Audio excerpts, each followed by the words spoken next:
Next question over here. Hello, I'm Anna Sofia Bagyurayev, and I have kind of a follow-up on the biology question from before.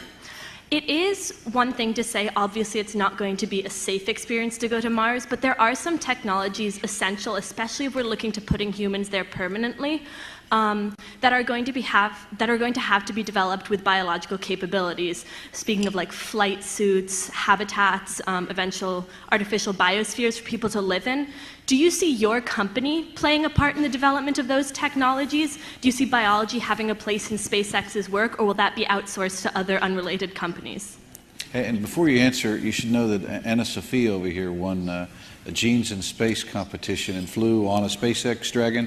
Anna Sophia, was that SpaceX 10? When was that? 8.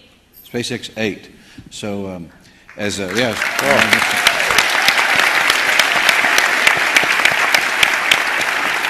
and a very smart young lady. In fact, I think she's smarter than me in high school than I am now. So anyway, so good luck with your answer. Sure. Biology obviously has a significant role to play in any kind of permanent Mars base or city. I mean, for SpaceX, you know, we're trying to make sure we can get people there reliably at a cost they can afford. And get cargo there at the right cost number, you know, because there's kind of a threshold cost per ticket or cost per ton to the surface of Mars, below which a self-sustaining city can develop, and above which it cannot.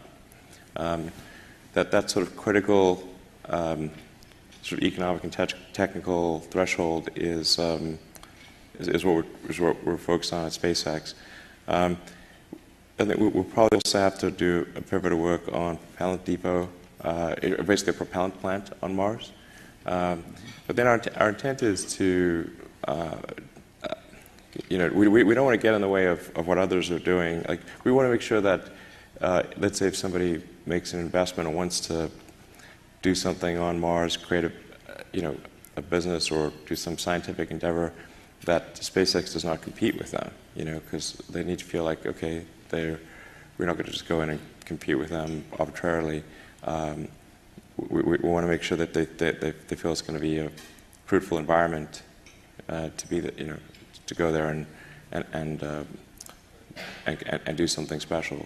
So our focus is going to be on transport, kind of fundamental utilities, survivability, and you know we'll do more if we need to do more, but we want to make sure that lots of people can go and do all sorts of things on Mars or the Moon, and not feel like SpaceX is going to do anything but try to help them. We don't want to interfere or compete.